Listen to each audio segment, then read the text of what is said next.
Good morning. If you're joining us Sunday morning on a streaming service, or if you're watching or recording any time of day, greetings and welcome to Unitarian Universalist of Transylvania County. I'm Margaret Kimball, and this is my daughter, Ellie Peterson. We're the worship coordinators this Sunday morning. Thanks for joining us today. I have a few announcements to highlight from the newsletter. Please read your email copy for all the details. Our outdoor Safe Distance Tuesday picnics continue. Fellowship on the Green is for anyone who wishes to come with their masks and a packed lunch to sit and chat with others around the circle of chairs and picnic tables between 11:30 a.m. and 1:30 p.m. Reverend Bob Renjilian will lead the Soul Matters theme packet discussion at 11:30 a.m. today on Zoom. You're invited to spend time in coffee hour and then join in the discussion if you have the link. If you don't get the monthly packets or Zoom links yet, comment Reverend Bob to get the list on Realm. Jill Beach will tell us about the special collection for SAFE. Thank you for the good work that SAFE does in our community.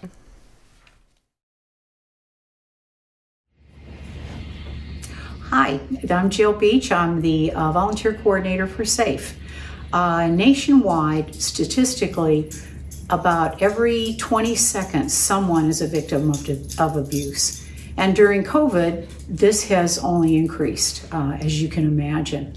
SAFE is a nonprofit organization that provides services to victims of domestic and sexual violence. In addition to a whole raft of services, we have a one-stop shop in the Family Resource Center. That is located across from the library. And a person who finally says, enough, I'm not going to do this anymore, can walk in there, receive legal help if they need to have a restraining order. They can be referred over to SAFE if they need a place to stay. They can stay in Stacy's shelter. We help people with finding a job, acquiring new skills, getting a GED, getting into college, all of those types of services. SAFE's mission is to lead our community by eliminating domestic and sexual violence through protection, advocacy, education, and healing. By supporting SAFE financially, you assure that the victims will continue to receive these services. Also, if you would like to have a volunteer job, I would gladly accept you coming over with us. We're starting to get more of our volunteers back. So thank you very much. Thanks, Jill. And thanks to everyone for joining us in the sacred place during these troubled times.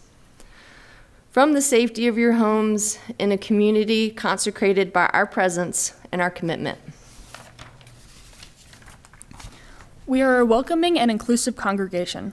We invite your participation and welcome you, whoever you are, without regard for your race, color, age, sex, gender orientation, politics, or abilities. We require no creed or particular religious belief, asking only that you bring your goodwill and an open heart. Our mission is to support individual spiritual journeys and promote social, economic, and environmental justice. To any guests or newcomers we have watching with us today, thanks for taking a chance and taking the time to find us online and join us for worship. And to our members and friends, please use the chat to commune with each other, to reconnect as a UUTC family, and to express your appreciation. Now for the call to worship. Our call to worship is I Choose Love. It's performed by Janice Cannon, Elaine Shaver, and Carlene Reagan. Please relax. Let the music lead you into the spirit of worship.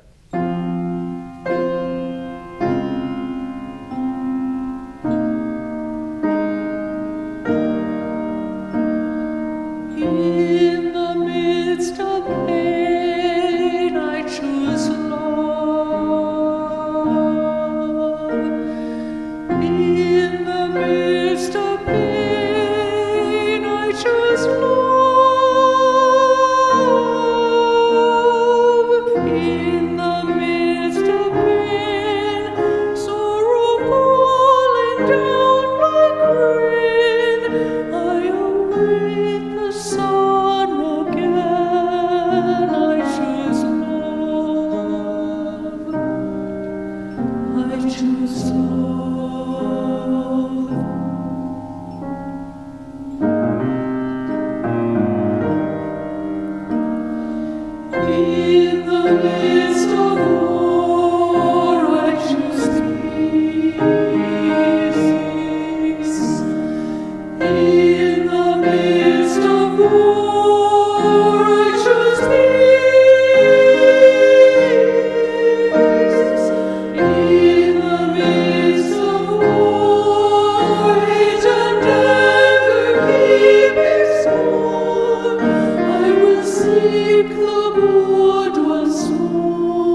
Our opening words are from Thomas Starr, a Universalist and Unitarian minister who wrote this in 1863.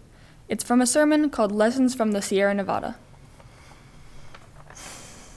I believe that if, on every Sunday morning before going to church, we could be lifted to a mountain peak and see a horizon line of 600 miles enfolding the copious splendor of the light on which such a varied expanse, or if we could look upon a square mile of flowers representing all the species with which the creative spirit embroiders a zone, or if we could be made to realize the distance of the earth from the sun, the light of which travels every morning 12 millions of miles a minute to feed and bless us, and which the force of gravitation pervades without intermission to hold our globe calmly in its orbit and on its poise.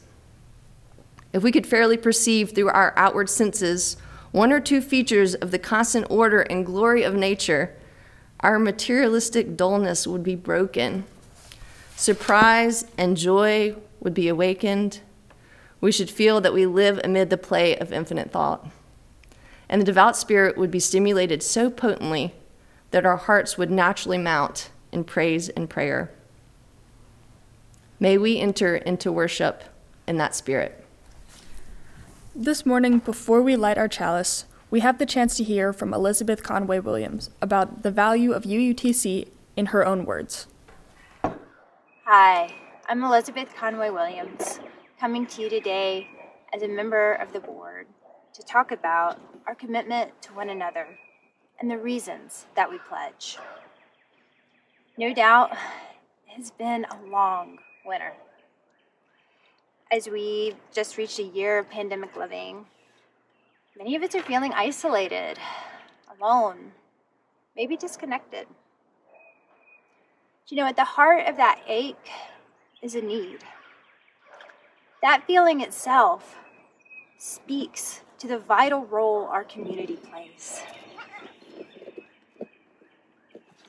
And so I think about UUTC and why I renew my pledge right now. It's because I believe in our roots. I believe in what we stand for, and the fertile soil that is our Unitarian Universalist values and principles. I believe in the people who collectively make up UUTC.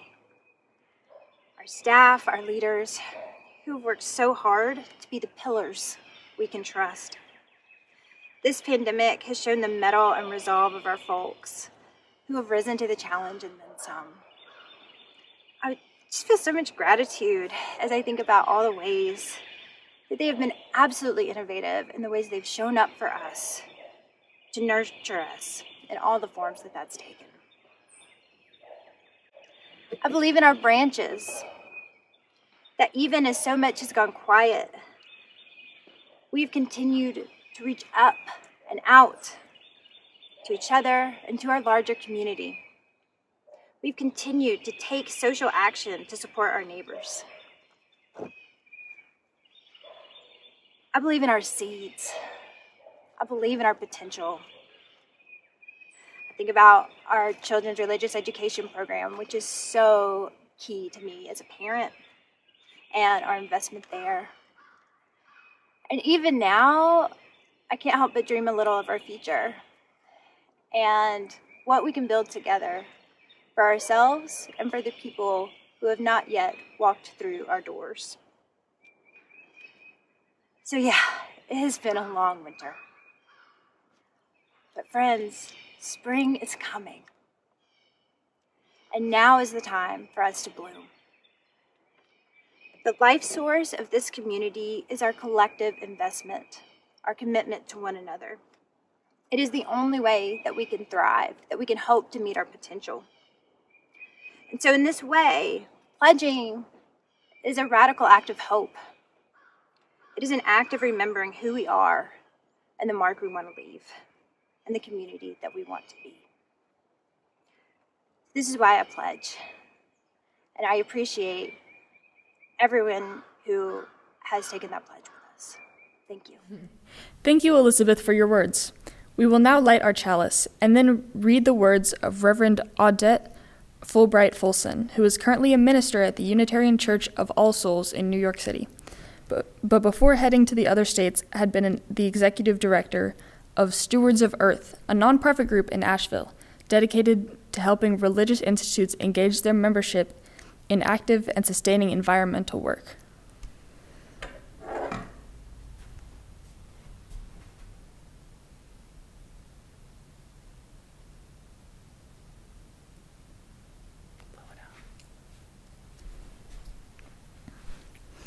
This light we kindle is set in the lamp of our history. We inherit this free faith from the brave and gentle, fierce and outspoken hearts and minds that have come before us. Let us be worthy inheritors of this faith, and through our good works pass it boldly to a new generation. Please join us in our first hymn of the morning, number 295, Sing Out Praises for the Journey. The words will be on your screen.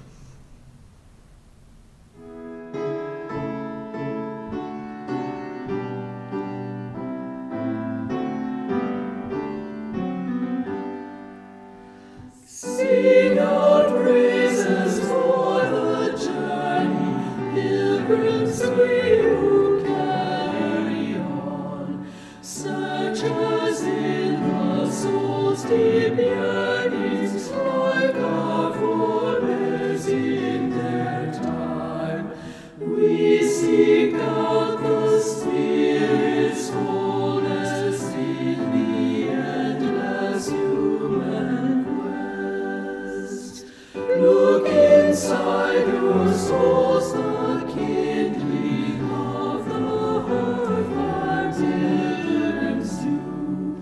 Find the Spirit always restless, find it in each mind and heart. Touch and hold that ancient yearning, kindling for a newfound truth.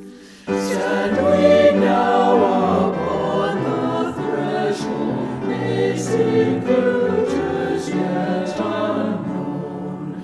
Hearth behind us, wayside hostel, built by those who knew wild roads. God, we ever sacred embers carried in our minds and hearts.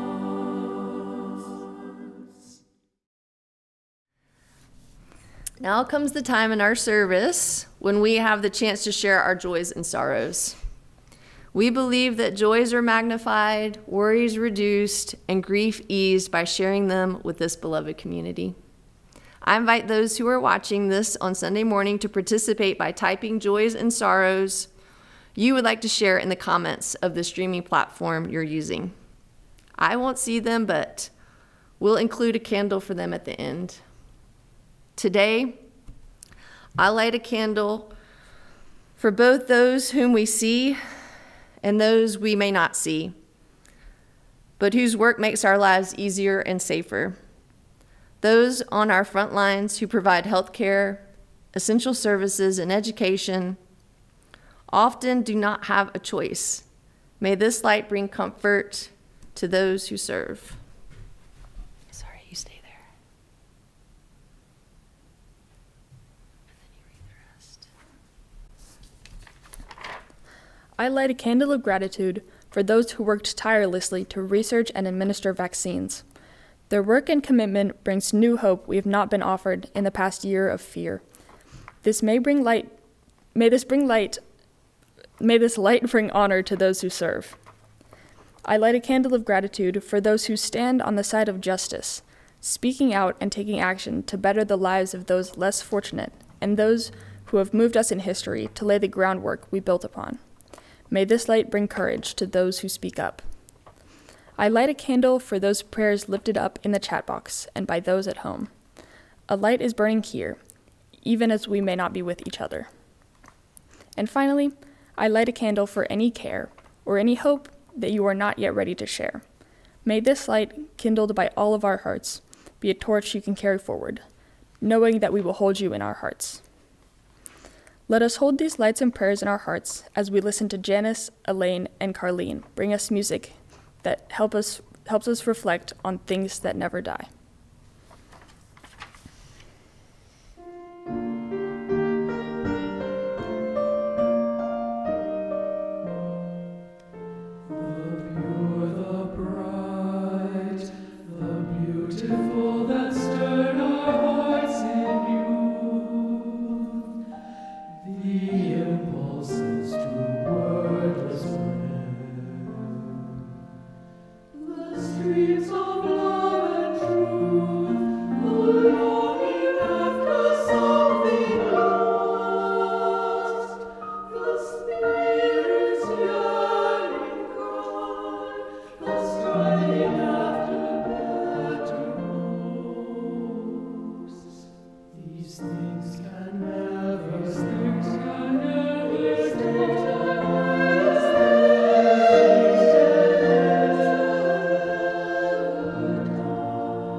I invite you into this moment of prayer and meditation. Spirit of love and life, may we remember the beauty of nature springing forth all around us, calling to us from within to come out of the doldrums of winter, to remember that a piece of life so vibrant as our own beings, our souls bursting forth, is what's so needed in a world that has been beset by pain, by fear. Spirit of love and life, let us remember that we are here, in fact, to live, to be with one another, to show ourselves to the world. May we remember our deepest values.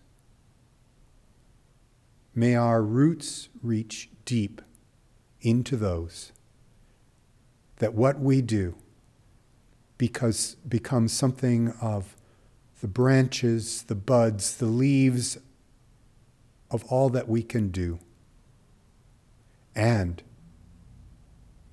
may our lives be a shade to others who need shelter be an inspiration to those whose lives are not yet in the place to spring forth. May we, Spirit of love and life, be truly, genuinely ourselves in a world which needs each of us desperately. These, the prayers of our hearts and the meditations of our minds, we hold now in a brief moment of silence.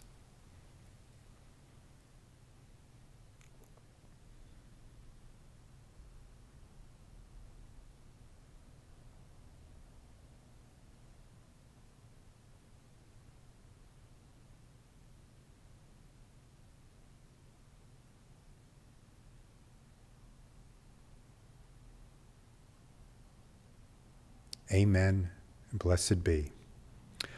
I now invite Jim Null up to our pulpit to share a little bit about the subject of our sermon this morning.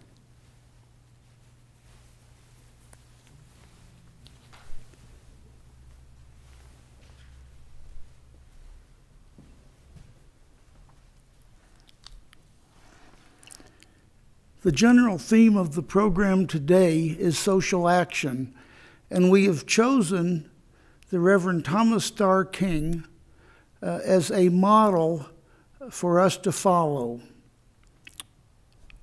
Why pick Thomas Starr King? He was a Unitarian Universalist minister in both the Boston area and later in the San Francisco area. He was born in 1824 and died so young in 1864 at age 39. He was a very small person. His height came up to my chin. And thin as I am, he weighed half as much as I do. He never graduated from college, not even from high school. Yet Harvard gave him an honorary Master of Laws degree. He was credited by Abraham Lincoln for keeping California in the Union, and he was a major factor in keeping California a slave-free state. The U.S. Sanitary Commission, the predecessor of the American Red Cross, provided medical care and solace for Union soldiers. He founded the California branch and by himself raised about 1/4 of the total money raised by the organization across the country. At his death, as an indication of how important he was in the life of the state of California, all flags in San Francisco flew at half-staff, and the state legislature adjourned for 3 days in honor of his memory. He was a major factor in Yosemite becoming a national park. He encouraged the state of California to make it a reserve, then a state park, and later on it then became a national park. And on and on and on. He was the most influential of, I think, of any UU minister ever, and serves as a model for all of us. And now Reverend Bob will talk about the theology of social action made so clear by Thomas Starr King.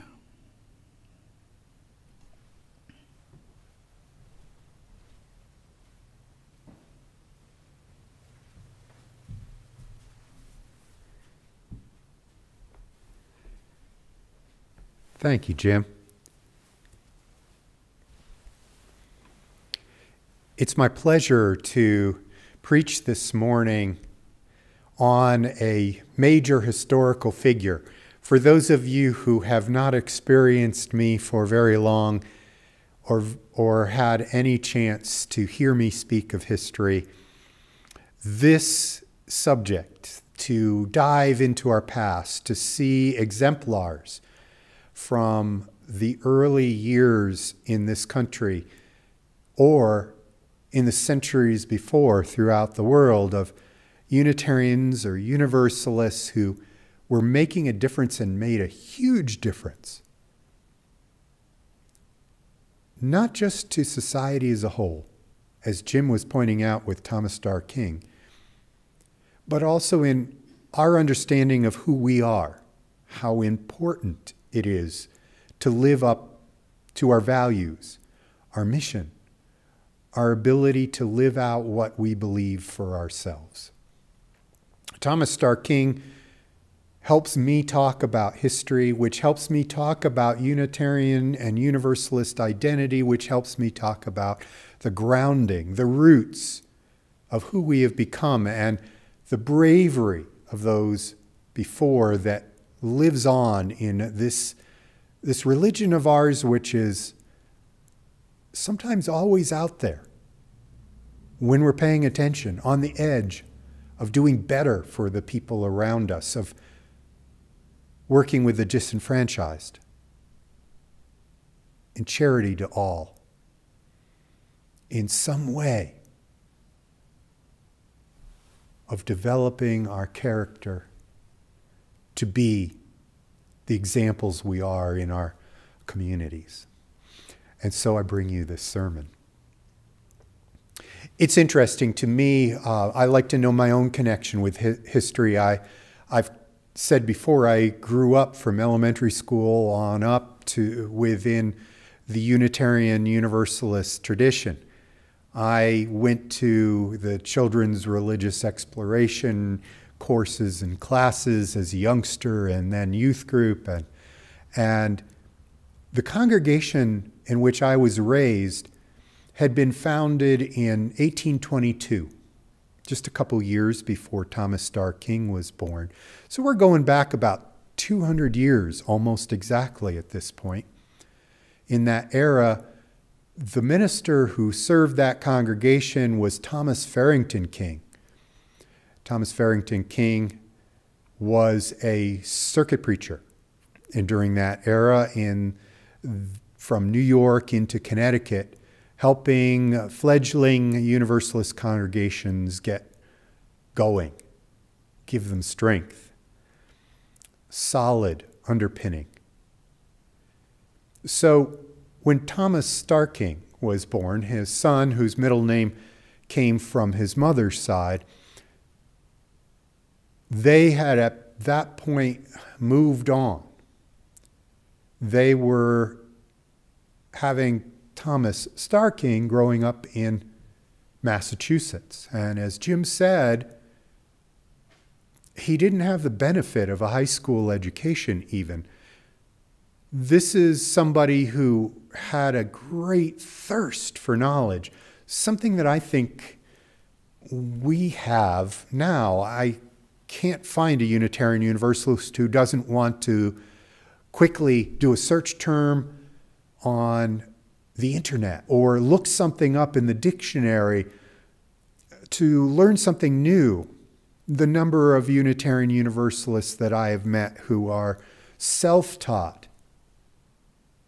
is wondrous, because our society is not made up of people who have always completed all the treks through education, even as Unitarian Universalists have a huge number who did go on to college or other higher education as part of what they did. But the idea of continuing growth is something that Thomas Starr King was showing from the very beginning. He's said to have gone over and read the library of one of the foremost social action-oriented Unitarian ministers of the time, Theodore Parker. He had grown in his ability to be able to process knowledge. Not having a high school, he was tutored privately by the principal of the grammar school that he had studied in. He read and searched. The only reason I think that he didn't go on to college is because his father died when he was only 15. His father being only in his 40s when that happened. Thomas Starr King, from that moment on, always felt that he would not live long himself. Indeed, the breadth of his life that I can cover only goes up to age 39, because that's the point in the Civil War era in which he died. He died in March of 1864, which is one reason why we picked a March date to preach about him.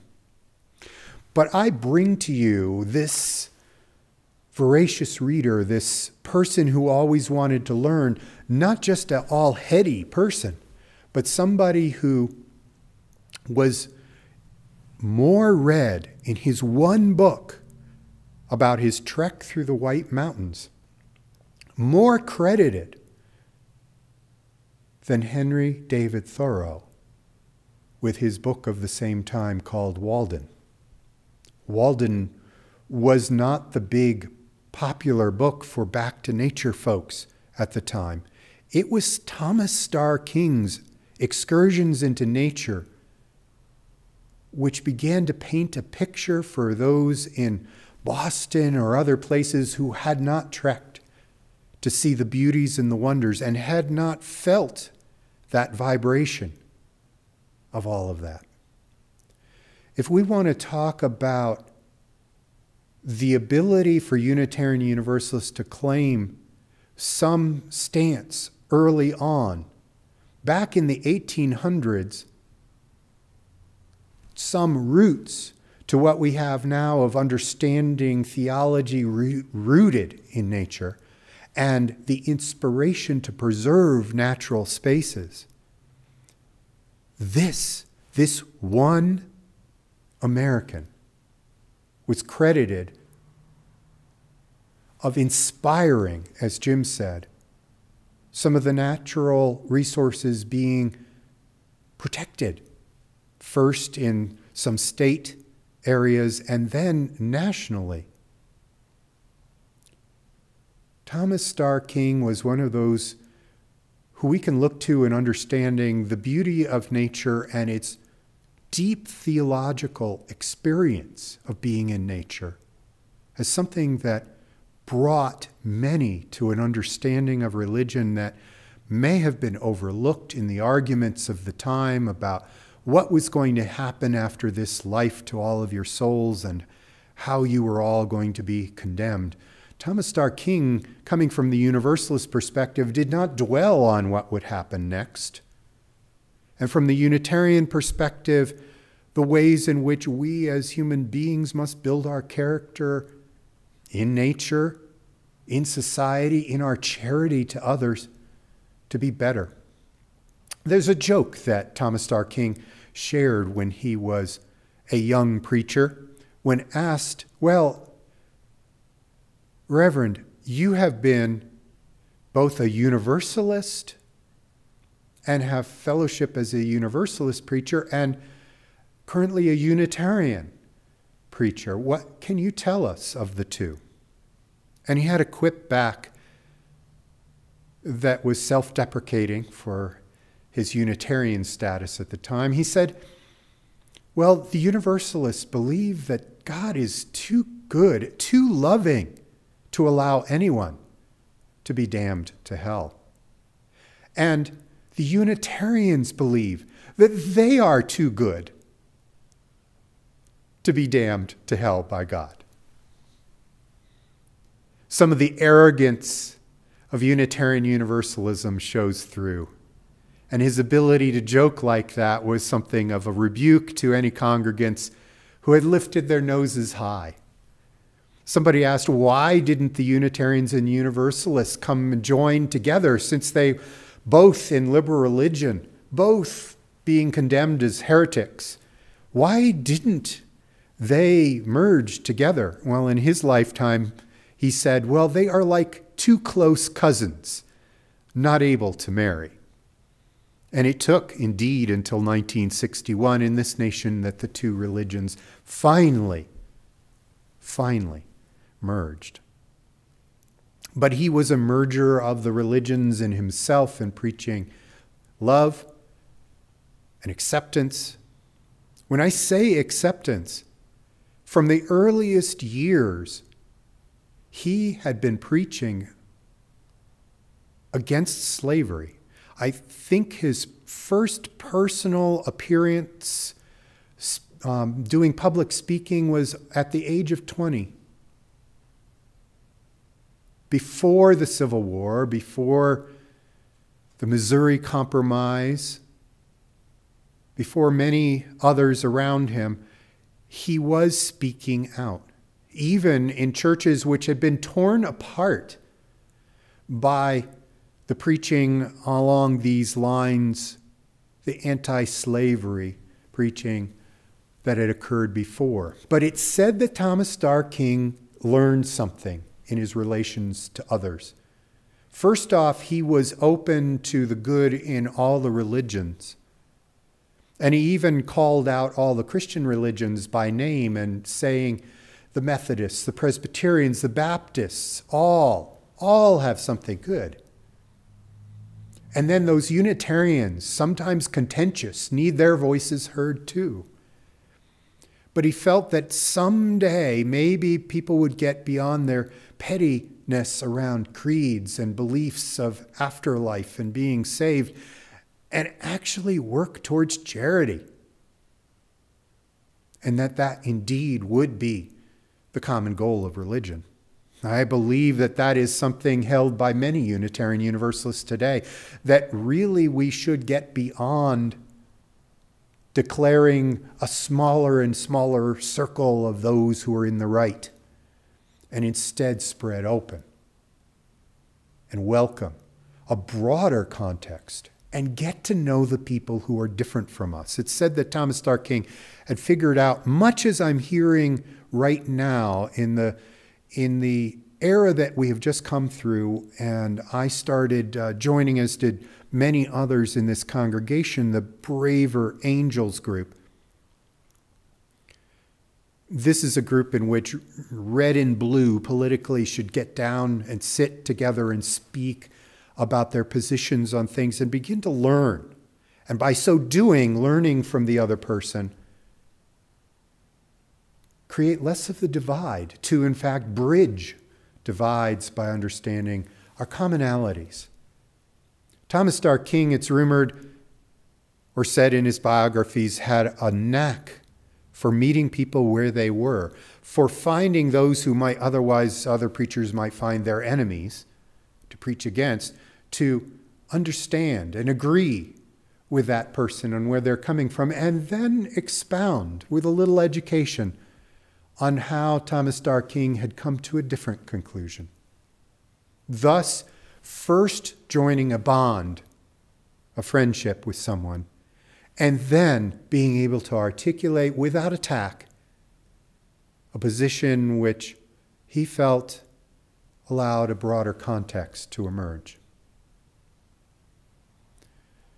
When we talk about charity, what Jim said about starting the good work of the Sanitary Commission with Henry Whitney Bellows and others, and we as Unitarian Universalists in the current era would say, well, of course we would want the wounded taken care of, the sick, those who need rescue from horrid situations. In the Civil War, this was still a fairly new concept that people would go out into the field, go out and help anyone of the fallen, treating them as human beings in need of care. When California sent $1.25 million to the effort of the Sanitary Commission, as Jim said, the fundraising, much of it was credited to Thomas Starr King. That's huge, folks. Think of inflation from the 1860s to now. That was a huge commitment. It is no wonder that Thomas Starr King, various times in his ministry, needed to step away from ministry and go on a bit of a sabbatical. One resulting in that book from the East Coast in New Hampshire and the mountains. Later going to Yosemite and describing the beauty there in such a way that as it was sent off to papers around the country, even people in Boston could imagine being in the splendor and wonder of Yosemite. Thomas Starr King, because of those sabbaticals, managed to inspire people.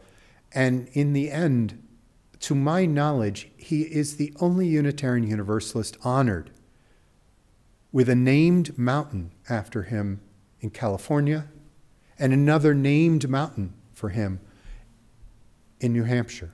Now, I don't say that the fulfillment of our lives theologically is to be named, have mountains named after us.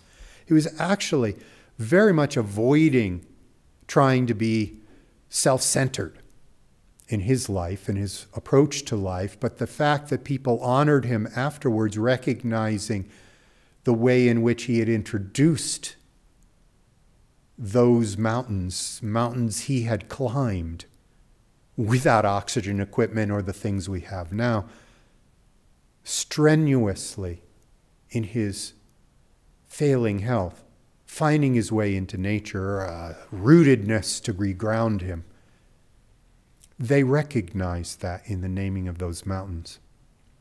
California decided not only a religious figure from the Spanish era, being a statue to represent them in the statuary in the capital of the United States, but also that Thomas Starr King, who had never been born there, lived only 4 years among them, was so prominent in his good work that Thomas Starr King, a Unitarian, should have a statue in the capital.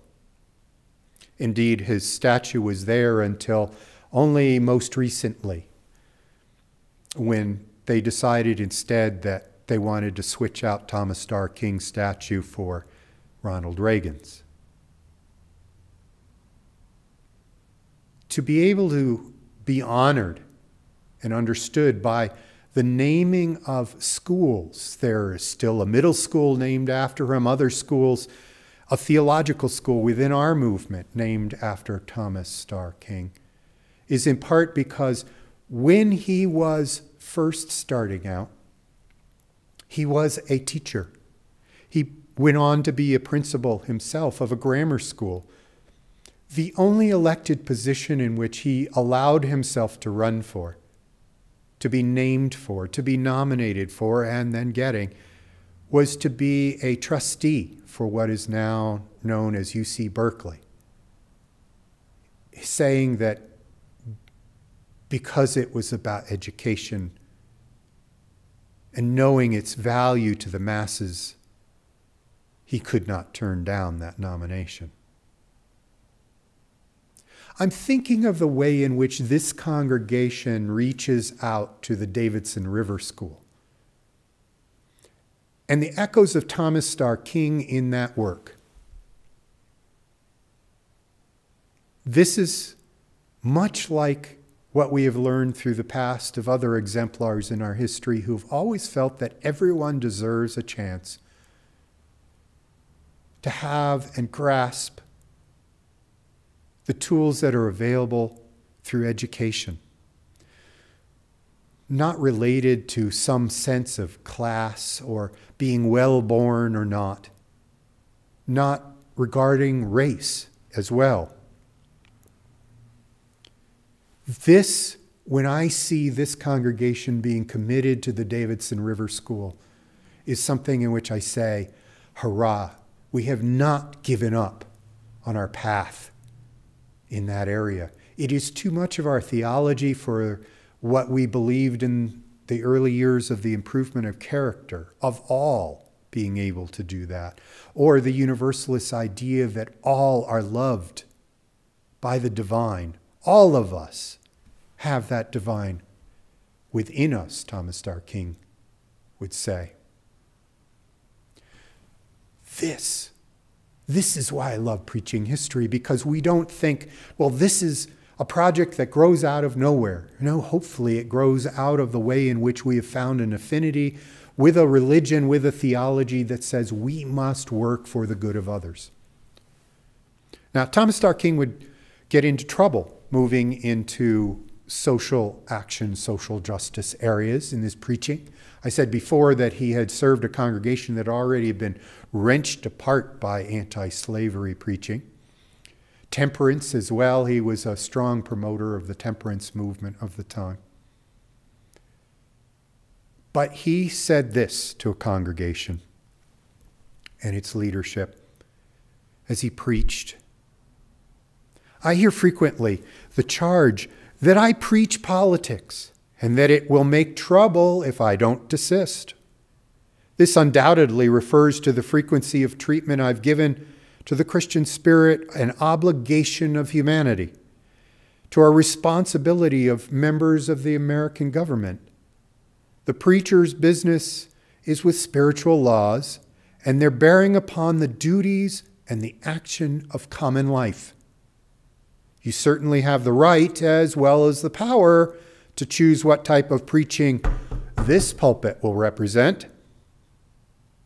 So long as I stay in it, it will represent no other type than that I have just described, not because I ever intend to preach politics, but because I feel I must preach devotion to humanity as the highest outward form of the gospel, and the obligation of doing the most good that possibly could be done by all of a person's influence, by the ballot as well as by such individuals' money and words.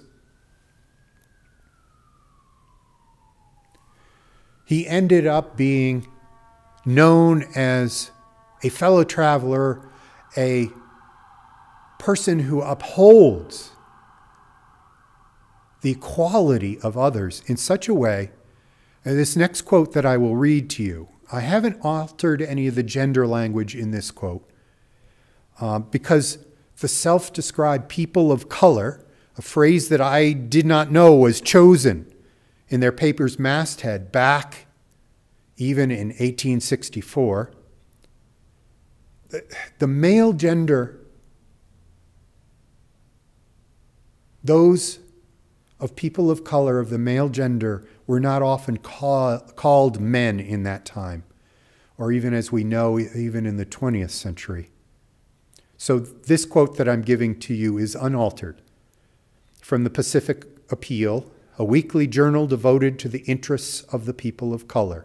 San Francisco, March 12, 1864. They devoted all, or nearly all, of pages 2 and 3 of this journal to be focused on the passing of the Reverend Thomas Starr King.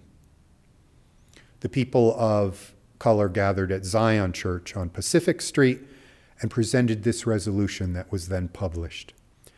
We feel that in his death, the nation has lost a pure and ardent patriot, the state a profound politician and an accomplished orator, the church a bright herald of the gospel of truth, the cause of freedom an able, fearless, and uncompromising advocate, and the proscribed and disfranchised people of color in California lost a tried and faithful friend. We deplore the loss of a true philanthropist and public benefactor, an unflinching friend of equal rights, one who was ever ready to dedicate his time, talent, and pecuniary assistance to every enterprise that sought the improvement of his fellow men without regard to creed or color.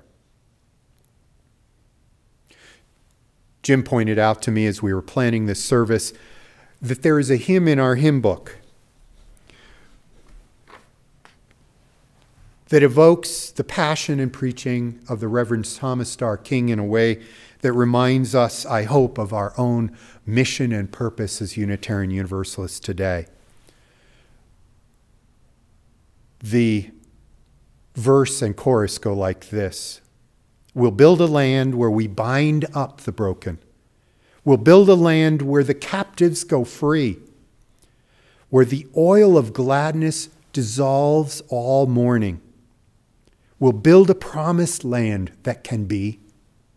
Come, Build a land where sisters and brothers anointed by God may then create peace, where justice shall roll down like waters and peace like an ever-flowing stream. No Unitarian Universalist today or in the past is perfect. The ways in which we live our lives cannot be said to be entirely heroic. Thomas Starr King tried and preached justice in the ways that he could. But I have read in the UU World magazine several years ago that the Reverend Sherry Prudhomme, one of my colleagues at the time who was in the PhD program at the Graduate Theological Union in Berkeley, California, had presented a paper, Naturalizing Whiteness, Thomas Starr King's Theology of Nature and the Project of Nation Building, which the world said considers troubling aspects of Thomas Starr King's perspectives on Native Americans in Yosemite and Chinese immigrants in San Francisco. Our forebears who set us on our paths may also have reinforced aspects of systemic systems which we must identify and dismantle. During 2021, when Asian Americans are facing violence, we must not close our eyes, our own eyes, to the exemplars of our past, who in error may have reinforced the prejudices of their days and how they went about their expressions. We need to lift up the bravery of King to support, as they said, the disfranchised people of color, and expand his shortened or truncated look of which races needed full support. To be able to bring that bravery forward to the ways in which we must step out now in the support of people of all races, people of color, to be free from violence, free from prejudice, free from a system of our own forebears, which had built in assumptions that have left it difficult for new immigrants or those born on our shores to be seen as the full human beings that, yes, Thomas Starr King saw in his anti-slavery movement must be available, but also expanded to all. I don't think any of us could live to be quite perfect, but may the words I have spoken and the words we continue from the figures of our history and the way they have spoken or acted in living out their values, may they not do anything but inspire us to go further than their short lives could have been. For Thomas Starr King, as I said, died in 1864, exhausted. It was said that he died of diphtheria and pneumonia. But I believe it was from the exhaustion of trying to hold together all the best values and preach it to all the people and lift up those that he spoke to in a divisive time in our nation. His doctors didn't know why he was so frail, 5 foot, 120 pounds, and so vibrant as a person. So they gave him doses of mercury to help him. And he complained ferociously of the way he felt after each of those chemotherapies. May you all be inspired by those who go before. And if you want to learn more about our Unitarian Universalist history and polity and all of that, I'm starting a UU history class. A list is being gathered within our realm database of our church. Just contact me if you can't find a way to sign up, and I will be glad to share those of many paths who have come to be inspirational to me and made a big difference in our country, in our world, in our religion. May we live our values, no matter what physically may hold us back. May we not be so humble that we hide our voices, though they may not be what Transylvania County is used to repeating. May it inspire and bridge gaps in the way we go about what we're doing. Thank you for listening. Wow, I would so like to be Thomas Starr King in the way in which he did fundraising. In fact, on his deathbed in 1864, he said, "Tell the church that my last words are they should get out of debt and go forth with vigor." I ask, in the words of the people of color of the time, whether you have lent your time, talent, and pecuniary gifts to the good of this congregation. May you remember as you see this basket that there are ways of contributing online, either to this congregation or a little bit extra to the organizations, as we heard about SAFE in this congregation, this service. The ways in which we give. Because what you give in love, we receive with great joy, and we say, thank you. And now, in the spirit of those who have led the way before our time, hoping that we are committed even more to bold paths towards justice and equity in society, please join with me now in singing our closing hymn, number 117. Now sing we the brave of old. The words will be on your screen.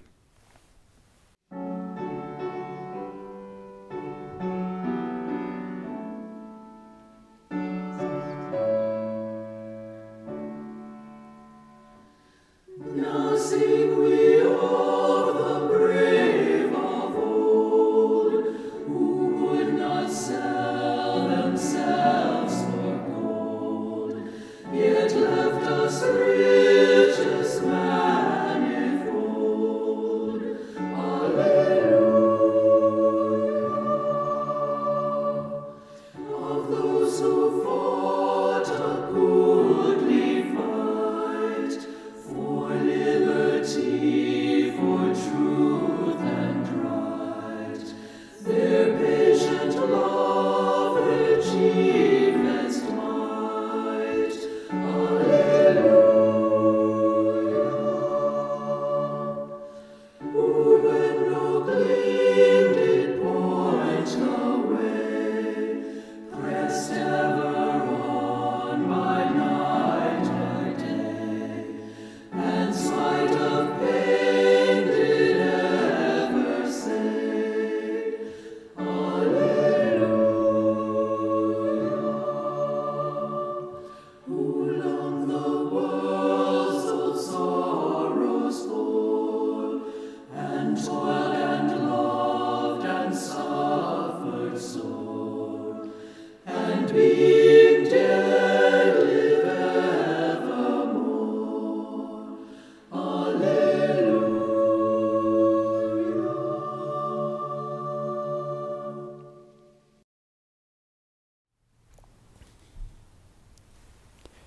Though I extinguish this chalice, let us remember that though the service is over, our service has just begun.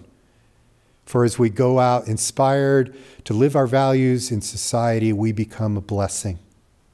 So long as we do it with the ideal of bridging differences and honoring that we can be in conversation with others of whatever backgrounds or identities.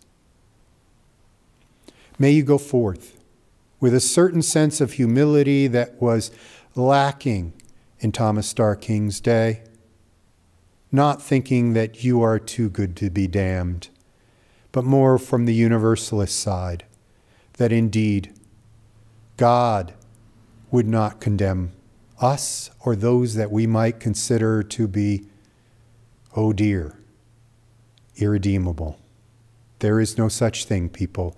May you go off in what you do, showing through your actions that no one is beneath you. You, us, or of benefit to the world. And we extinguish the helper candle. But we know the helpers in society, those here who are essential workers in our congregation, those that we see, all are making a difference through this time. May we honor the helpers that we see in our lives. Thank you to all who respond to the call that's needed. Blessed be. Amen.